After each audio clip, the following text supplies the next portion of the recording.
황교안 전 국무총리가 내란 선전선동 혐의로 특검 압수수색을 받았습니다. 네, 그리고 도이치모터스 사건을 맡았던 한문혁 부장검사는 사건 핵심 인물과 술자리를 했던 사실이 뒤늦게 드러나면서 특검 파견에서 해제됐습니다. 관련해서 임주혜 변호사와 알아봅니다. 어서 오세요. 어서 오세요. 네, 안녕하세요. 자, 황교안 전 총리 소식부터 살펴보죠. 윤석열 전 대통령 탄핵 전에 그 기자회견 발언 때문이었는데요. 직접 들어보겠습니다. 윤석열 대통령의 7.3 비상계엄 선포는 헌법상 보장된 대통령의 고유 권한이자 고도의 통치 행위입니다. 이 탄핵 소추를 인용한다면 그 파장은 이루 말할 수 없이 걷잡을 수 없는 번져가는 이런 폭동이 일어날 것입니다. 네, 발언 듣고 오셨는데요. 자, 번져가는 이런 폭동이 일어날 것이다. 이렇게 말을 해서 시민단체가 이제 고발을 했습니다. 혐의가 이제 내란 선전선동인데 이게 어떤 상황에서 적용이 되고 혐의는 어느 정도 됩니까? 이 내란 선전선동죄라고 한다면 형법 제90조 2항에 규정되어 있는 죄인데요. 그러니까 국헌문란의 목적, 그러니까 국가의 어떤 헌법적인 질서를 파괴하기 위한 그런 목적으로 폭동을 이제 부추기는 경우에 적용될 수 있는 죄목입니다. 네. 황교안 전 총리 같은 경우에는 지금 윤석열 전 대통령의 이 탄핵 심판 선고에 앞서서 만약 이 탄핵이 인용이 된다면 국민들의 폭동을 불러일으킬 것이다라는 이 구자회견 발언이 지금 문제가 되고 있는 것인데요. 만약 탄핵이 인용이 되면 폭동으로 나아갈 것이다. 폭동을 일으켜야 된다라는 취지로 해석될 수 있는 이런 부분들을 문제 삼으며 경찰에 고소고발이 진행이 되었고 특검이 이를 이어받아 수사를 진행하는 가운데 오늘 황교안 전 총리에 대한 그 자택 등 압수수색을 통해서 과연 이 내란 선전선동과 관련된 그런 증거들이 확보가 될 수 있을지 관심이 집중되고 있습니다. 네, 이 내란 선동이라고 하면 과거 이석기 전 통진당 의원이 이 혐의로 최종 유죄 판결 받았던 거 많은 분들 기억하실 텐데 그때 구체적으로 어떤 일이 있었던 겁니까? 이석기 전 통합진보당 의원이 이제 체제를 전복하기 위한 그런 목적으로 이런 선전선동을 해왔다라는 부분들이 문제가 되어서 통합진보당은 결국 헌법재판소에서 해산 명령을 받게 되었고요. 이석기 전 의원 역시도 이 내란 음모 부분에 대해서는 대법원에서 최종적으로 무죄 판단을 받았지만 이런 부분들을 이제 시도했고 어떤 폭동을 부추겼다는 부분에 대해서 지금 문제되고 있는 이 내란 선동 혐의에 대해서는 유죄 판단을 받아서 징역 9년이 선고된 바가 있습니다. 이 내란 선동죄 같은 경우에는 3년 이상의 유기징역으로 규정되어 있어서 법정형 자체도 상당히 높은 죄라고 볼 수 있습니다. 이석기 전 의원 같은 경우에 실제로 체제 전복과 관련해서 어떤 구체적인 실체나 그 실질에 나아가지까지는 못했다고 해도 이런 부분들을 모의했다는 부분이 유죄 판단의 근거로 삼아졌고요. 과연 황교안 전 총리에게도 어떤 체제 전복 수준의 어떤 부추김이 있었든지 아니면 폭동을 구체적으로 예비한다거나 준비한 정황이 있는지 그 입증 여하에 따라서 적용 가능 여부가 달라질 수 있어 보입니다. 변호사님이 보실 때 그럼 지금까지 나온 정황만 가지고는 유죄 가능성이 높다고 보십니까? 무죄 가능성이 좀 높다고 보십니까? 일단 현재 언론을 통해 확인이 가능한 저 기자회견의 발언만을 놓고 봤을 때 단순히 폭동이 일어날 수 있다라는 취지의 발언을 했다는 것만으로 곧바로 내란 선동죄가 적용되기는 어려워 보입니다.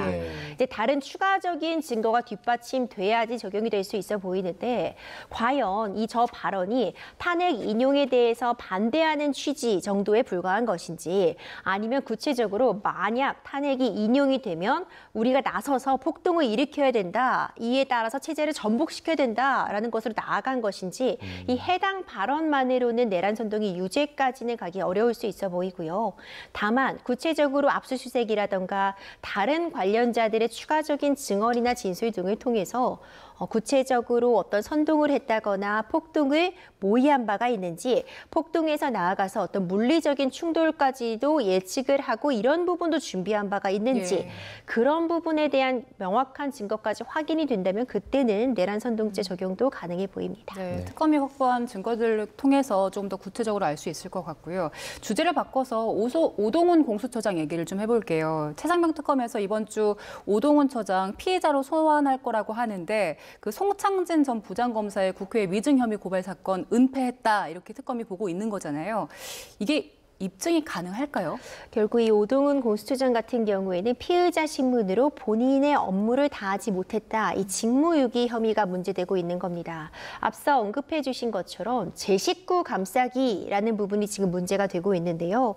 송창진 전 검사가 국회에서 이 최상병 사건 관련해서 위증을 한 부분들이 문제가 되고 있는데 이 공수처장으로서 이런 부분들을 인지하고도 고의로 관련된 수사를 지연시키고 최상병과 관련된 의혹이 있어서도 좀 시간을 끈 것이 아니냐. 마땅히 공수처장으로 해야 하는 업무에 대해서 직무를 유기한 것이 아니냐라는 부분인데 이제 입증이 남아있는 것 같습니다. 피의자로서 일단 소환을 한다는 건 어느 정도 특검 측에서도 혐의점에 대해서 인지하고 있다라는 것까지는 확인이 되지만 과연 고의적으로 수사를 지연한 것인지 또 다른 차원의 문제입니다.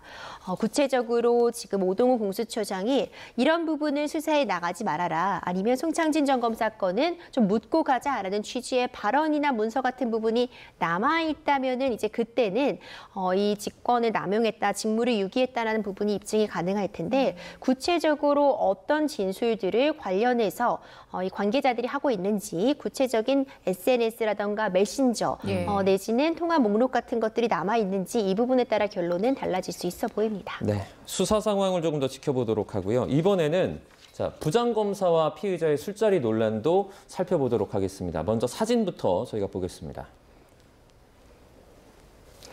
네, 호화롭게 보이는 집 내부로 보이고요. 자, 보시면 이제 밝게 웃으면서 엄지손가락을 이렇게 치켜준 사람, 이종호 블랙펄 인베스트 전 대표입니다. 도이치모터스 주가 조작 관련 혐의로 지금 징역 2년에 집행유예 3년 확정 판결을 받았죠. 그런데 이 사건을 수사했던 한문혁 부장검사가 이 전 대표 바로 밑에 있었는데요. 최근까지 김건희 특검에 파견돼서 이종호 전 대표 수사에 관여를 해왔습니다. 자, 일단 사진이 공개가 되고 논란이 불거지자 한문혁 검사의 특검 파견이 해제가 됐는데 어떻게 보십니까? 좀 부적절했다라고 판단을 할 수 있을까요? 지금 저 사진이 찍힌 그 시점이 2021년도 7월 말에서 8월 초일 것이다라고 예측이 되고 있는 상황입니다. 네. 그렇다면은 이종호 대표가 본격적으로 수사와 이 압수수색을 받으면서 이제 이 재판을 받게 된 게 9월이기 때문에 지금 한문혁 검사가 주장하고 있는 것처럼 이 저 만남이 있었던 그 당시에는 지금 이종호 전 대표가 어떤 수사 대상, 피해자 신분이 아니었다라는 부분은 일응 납득이 가능 측면이지만 이 만남 자체에 대해서 이 만남이 있었고 이후에는 적어도 지금 이종호 대표와 내가 술자리를 했었다라는 부분을 인지한 이후에도 특검에 참여하면서 관련된 수사를 해온 부분에 대해서는 일정 부분 도의적으로라도 문제가 된다라는 지적을 좀 피하기는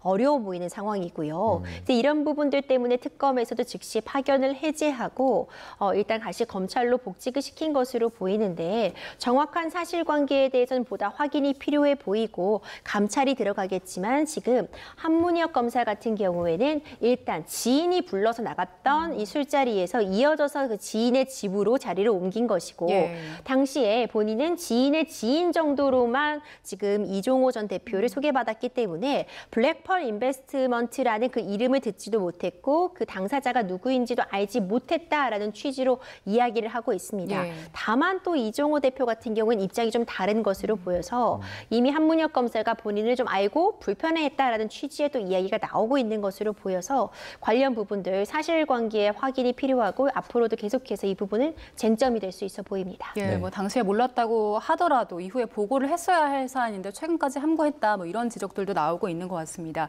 그 당시 술자리에서 한문혁 검사가 누가 계산을 했는지 이 부분을 대답하는 과정에서 내가 먹은 것보다 조금 더 해서 10만 원 정도를 냈다라고 주장을 하고 있고 이종호 전 대표 같은 경우에는 이게 30만 원 안팎에 나왔는데 내가 계산을 했다 이렇게 주장을 하고 있거든요. 그 사실관계에 따라서 이거 청탁금지법 위반 소지가 될 수도 있습니까? 가능하죠. 정확히 어느 정도 이 식사에 대해서 계산이 나왔는지는 아마도 카드 결제 내역이라던가 그 식당에 대해서 압수수색 등을 통해서 사실 확인은 가능해 보이는 측면인데 이종호 대표 같은 경우에는 대략 30만 원 정도를 본인이 계산을 했다고 주장하고 있고 한문혁 검사 같은 경우에는 다른 사람들, 지인 외에 다른 사람들도 있어서 내가 먹은 양보다 좀 더 넉넉하게 10만 원 정도를 현금으로 따로 줬다. 없다라고 이야기를 하고 있어서 사실관계는 좀 확인이 필요해 보이지만 일단 1회에 100만 원이 넘는 금품을 받은 것이 아니라고 한다면은 직무 연관성이 없을 때 그 자체로 어떤 형사처벌을 받는 것은 아니고요. 네. 직무 연관성 여부를 좀 따져봐야 되는가를 봤을 때도 단순히 지인들 간의 만남이었다면 문제가 되지 않을 소지도 있지만 적어도 당시에도 검사 신분이었습니다. 그리고 이제 식비가 현행법 기준으로는 이제 5만 원 이상의 청탁금지법상 식비로서 문제가 되고 당시 3만 원을 적용한다고 해도 이 이상이라면 적어도 청탁금지법에 따라서 좀 위반 사항이 있을 수도 있는 상황이다. 구체적으로 어느 정도 음식값이 나왔고 해당 몇 명이 함께 그 술자리를 함께 했는지에 따라서 이 개인에게 해당이 되는 그 액수는 좀 달라질 수 있겠지만 일부 청탁금지법 위반이 가능한 사안으로도 해석이 가능해 보입니다. 네. 또 알려진 정황을 저희가 좀 보면 자, 이 해당 모임에 두 사람 외에도 뭐 의사나 정치권 관계자 그리고 무슨 연예인 준비생도 있었던 것으로 지금 전해지는데 이 장소도 의사의 자택이라고 하더라고요. 좀 이런 정황을 좀 어떻게 보십니까? 일단 한문혁 검사가 이 의사와 원래도 친분 관계가 있었고 이 친구 집에 놀러 간 부분 자체를 문제 삼을 수는 없다고 봅니다. 네. 어떤 개인 간의 사적인 모임도 당연히 공무원 신분으로서도 검사 신분으로서도 할 수 있는 건데 참석 인원 중에 내 사건과 관련된 사람이 있다면 그 자체는 아무리 지인이 초대한 것이라고 해도 조심할 필요가 있었고 조심했어야만 한다라는 비판은 피하기 어려워 보이는데요. 네.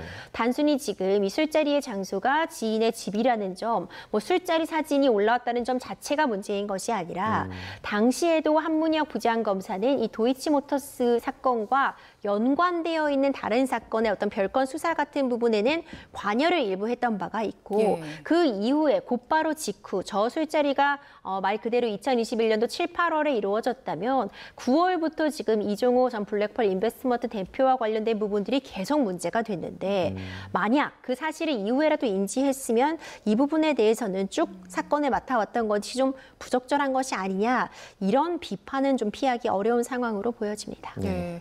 그 한문혁 검사가 당시 그 사진을 찍었던 당시 그때 이후에 이제 도이치 사건을 수사를 하다가 윤석열 정부 들어서 의정부지검으로 파견이 되면서 수사에서는 배제가 됐었거든요. 근데 다시 이재명 정부 들어서는 김거희 특검 파견되면서 다시 재합류를 했어요. 그간의 과정이 어떻게 됩니까? 이 지금 중앙지검 반부패 3부장으로 이재명 정부 들어서 지금 보직을 옮긴 상황이라고 보여지는데 요직입니다. 예. 이 반부패 3부장이라는 것은 굉장히 검찰 내에서도 요직으로 평가받는 것이기 때문에 사실상 우리가 표현하는 영전, 그러니까 승진 차원이라고도 일반적으로 해석이 좀 가능한 상황이었기 때문에 네. 지금 여러 가지 지금 한문혁 검사가 거치는 그 자리들 과정들을 보자면은 업무적으로 굉장히 탄탄하게 성과를 인정받고 주요 요직들을 거치고 있었던 상황으로 보여집니다. 이제 이런 과정에서 사실 특검에 합류하게 된 것도